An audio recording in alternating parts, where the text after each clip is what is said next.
दोस्तों, स्वागत है आपका मेरे YouTube चैनल इंग्लिश बाबू पर। और आज मैं फिर हाजिर हूँ आपके साथ एक नई मॉरल स्टोरी लेकर। और दोस्तों, आज जो स्टोरी मैं आपके लिए लेकर आया हूँ ये एक शॉर्ट मॉरल स्टोरी है। बहुत ही मज़ेदार कहानी है, सुनकर आपको बहुत मज़ा आएगा। और उसके अलावा दोस्तों, आज की इस स्टोरी में आपको कुछ नए इंग्लिश के वर्ड भी देखने को मिलेंगे, उनकी करेक्ट प्रोनाउंसिएशन के बारे में पता चलेगा। और हमेशा की तरह जो इसका ग्रामर का पार्ट है उसे बिल्कुल डिटेल में कवर करेंगे, तो एक एक स्ट्रक्चर को आप बहुत आसानी से सीख पाएंगे। तो चलिए दोस्तों, आज की इस कहानी को हम शुरू करते हैं। और सबसे पहले कहानी का टाइटल देखते हैं। कहानी का टाइटल है द जजमेंट। दोस्तों, जजमेंट एक नाउन है जिसका मतलब होता है निर्णय या फिर फैसला, उसे जजमेंट कहा जाता है और ये एक नाउन है। तो दोस्तों, ये आज की इस कहानी का टाइटल है, शीर्षक है। और अब मैं इसे पढ़ना शुरू करता हूँ। आप लोगों से रिक्वेस्ट है, आप इस कहानी को बिल्कुल ध्यान से सुने। और यदि आज की स्टोरी में आपको कोई भी नया वर्ड देखने को मिले तो आप उसे नोट भी ज़रूर करें। और यदि आपको स्टोरी अच्छी लगे तो आप इसे लाइक भी ज़रूर करें। तो चलिए इसको शुरू करते हैं। Once a fox and a wolf had a fierce fight. क्या मतलब हुआ दोस्तों? ये जो हमारा वाक्य है ये पास्ट का हमारा वाक्य है। और जब हम पास्ट में कोई भी इस तरह का वाक्य बनाते हैं जहाँ पर हम ये दिखाते हैं कि किसी के पास कुछ था, तो इस तरह का जो वाक्य है वो पास्ट का पजेसिव वाक्य कहलाता है। फियर्स एडजेक्टिव है। फियर्स का मतलब होता है भयंकर। तो इस लाइन का क्या अर्थ हुआ? वंस एक बार, अ फॉक्स एक लोमड़ी, एंड अ वुल्फ और एक भेड़िया, हैड अ फियर्स फाइट उनकी भयंकर लड़ाई हुई। तो इस पूरी लाइन का क्या अर्थ हुआ कि एक बार एक लोमड़ी और भेड़िए की ज़बरदस्त या कह सकते हैं भयंकर लड़ाई हुई। They decided to go to the court of law for justice. क्या अर्थ हुआ दोस्तों? ये जो हमारा वाक्य है ये पास्ट इंडेफिनिट का अफर्मेटिव वाक्य है। और जब हम पास्ट इंडेफिनिट में कोई भी अफर्मेटिव का वाक्य बनाते हैं तो वहाँ वर्ब की सेकंड फॉर्म का प्रयोग किया जाता है, जैसा यहाँ किया गया है। उसके अलावा इस वाक्य में एक और वर्ब का प्रयोग किया गया है। तो यदि आप ऐसा वाक्य बनाते हैं जहाँ पर दो वर्ब का प्रयोग किया जाना है तो पहली वर्ब के बाद आपको टू लगाना है जो कि एक कंजक्शन का काम करेगा, और उसके बाद आपको वर्ब की फर्स्ट फॉर्म लगानी होती है। और दोस्तों, दे का मतलब होता है वे या फिर वे लोग। और ये एक प्लूरल नाउन है। जब सब्जेक्ट में एक से ज़्यादा लोग होते हैं तो वहाँ पर दे का प्रयोग किया जाता है जिसका अर्थ होता है वे या फिर वे लोग। तो इस लाइन का क्या अर्थ हुआ? दे डिसाइडेड उन्होंने फैसला किया, टू गो जाने का, to the court of law उन्होंने मतलब कि न्याय की, लॉ मतलब न्याय की अदालत में जाने का फैसला किया, फॉर जस्टिस न्याय के लिए। तो इस पूरी लाइन का क्या अर्थ हुआ? They decided to go to the court of law for justice मतलब उन्होंने न्याय के लिए न्याय की अदालत में जाने का निर्णय किया, फैसला किया। चलिए आगे देखिए। Both of them told their sides of the story to the monkey जज। और दोस्तों, ये भी हमारा पास्ट इंडेफिनिट का अफर्मेटिव वाक्य है जहाँ सेकंड फॉर्म का प्रयोग किया जाता है। TELL मतलब कहना, बताना, और ये सेकंड फॉर्म है। और दोस्तों, देयर मतलब होता है अपनी या फिर उनकी। बोथ ऑफ देम मतलब कि उन दोनों ने, टोल्ड उन्होंने बताई, there sides of the story मतलब उनके जो पक्ष की जो कहानी थी वो उन्होंने बताई। किसे बताई? टू द मंकी जज मतलब जो ये जो बंदर जज था, न्यायाधीश था, उसको उन्होंने, उन दोनों ने अपनी तरफ की मतलब जो उनके अपने पक्ष की जो कहानी थी वो उन दोनों ने उसे बताई। चलिए आगे देखिए। After hearing their stories. दोस्तों, हियर मतलब सुनना और ये फोर्थ फॉर्म है hearing. After hearing their stories और देयर मतलब उनकी। आफ्टर हियरिंग देयर स्टोरीज मतलब क्या हुआ इस लाइन का कि उनकी कहानियों को सुनने के बाद द मंकी जज thought for some time and then set. क्या अर्थ हुआ?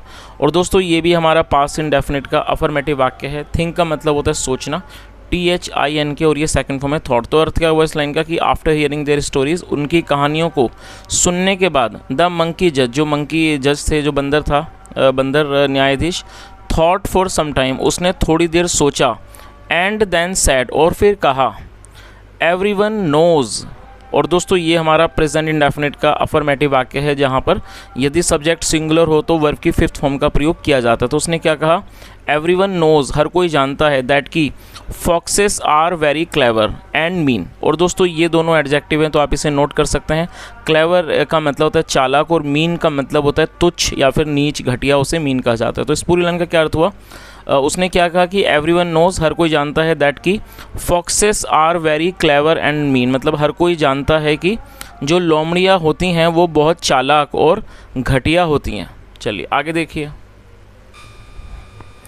दे कैन नेवर बी फूल्ड, क्या अर्थ हुआ दोस्तों। ये जो हमारा वाक्य है ये पैसिव का वाक्य है। पैसिव के अंदर जब हम कैन का प्रयोग करना चाहते हैं तो वहाँ पर कैन बी के साथ वर्ब की थर्ड फॉर्म लगाई जाती है। तो आप इस स्ट्रक्चर को भी नोट कर सकते हैं कि जब आप कैन का प्रयोग पैसिव में करना चाहते हैं तो वहाँ पर कैन के साथ कैन बी का प्रयोग किया जाता है और साथ में वर्ब की थर्ड फॉर्म लगाई जाती है। और नेवर का मतलब है कभी नहीं।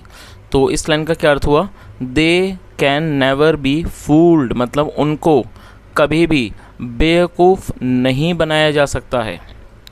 The fox will thus be punished for falsely accusing the wolf, क्या अर्थ हुआ, द फॉक्स विल, मतलब जो फॉक्स है will.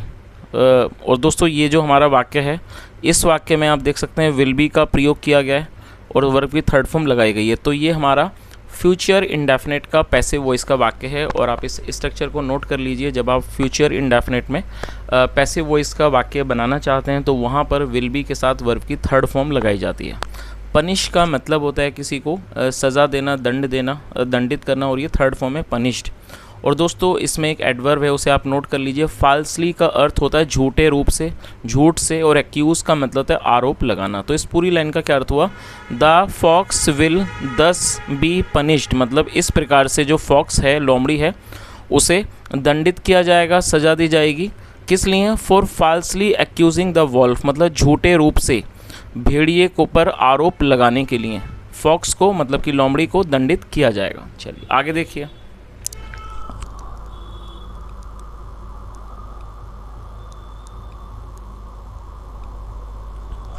On hearing that, on hearing that मतलब वो ऐसा सुनकर, मतलब वो सुनकर, द वुल्फ वॉज हैप्पी, जो वुल्फ था मतलब जो भेड़िया था, वॉज हैप्पी, वो खुश था।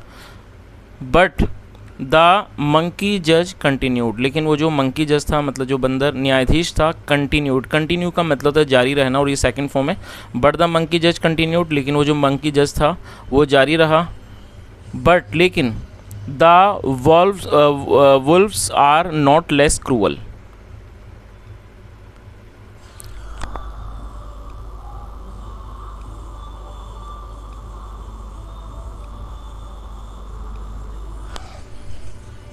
But the wolves are not less cruel, क्या मतलब वो, और दोस्तों क्रूअल एडजेक्टिव है जिसका मतलब है क्रूर।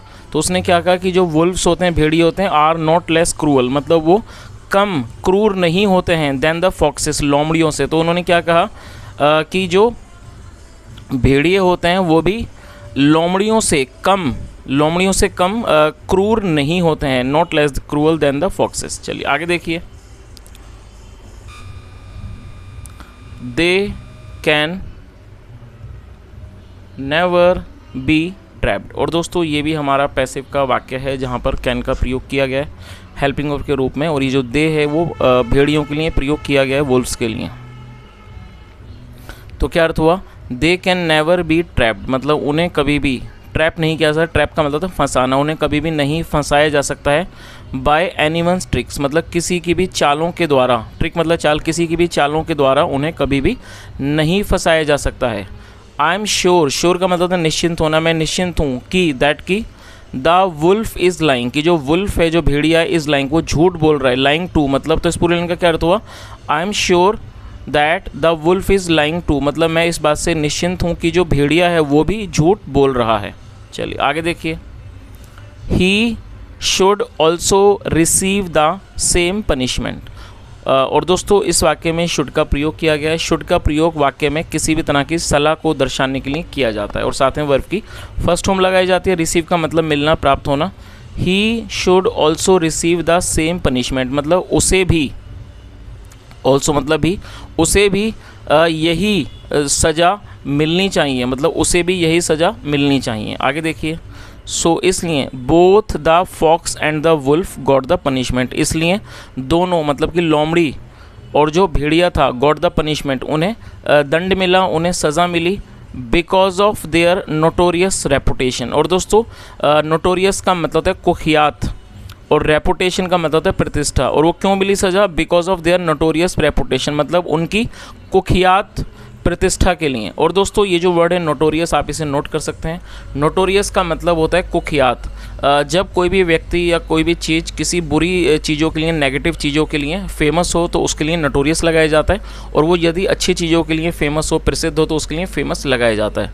तो आप इस वर्ड को नोट कर सकते हैं। जो नोटोरियस है ये नेगेटिव सेंस में यूज़ किया जाता है। चलिए, तो इस तरह से क्या हुआ कि जो दोनों को उनकी जो कुख्यात, जो उनकी रेपुटेशन थी, प्रतिष्ठा थी, उसके कारण उनको सज़ा मिली।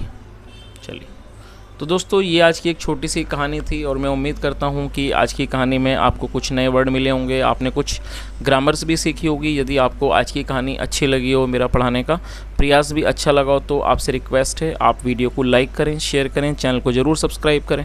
और दोस्तों हमेशा की तरह मैं आपको होमवर्क देता हूँ, तो आप उसे भी नोट कर लीजिए। मैं आपको 2 वर्ड दूंगा, आपको उनका प्रयोग करके 2 सेंटेंसेस बनाने हैं और कॉमेंट सेक्शन में उन्हें बताना है। चलिए, आप उन्हें नोट कर लीजिए। पहला वर्ड है रिसीव, RECEIV। दोस्तों रिसीव का मतलब मिलना, प्राप्त होना। तो आपको एक वाक्य बनाना है जहाँ पर आपको इस वर्ड का प्रयोग करना है। और दूसरा है नोटोरियस, NOTORIOUS।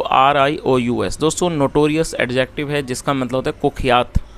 तो आपको एक वाक्य बनाना है जहाँ पर आपको इस वर्ड का प्रयोग करना है। तो इस तरह से आपको मैंने 2 वर्ड्स दिए हैं, आपको उनको 2 सेंटेंसेस बना के कमेंट सेक्शन में बताना है। दोस्तों यहाँ तक सुनने के लिए thank you so much. Have a nice day and bye.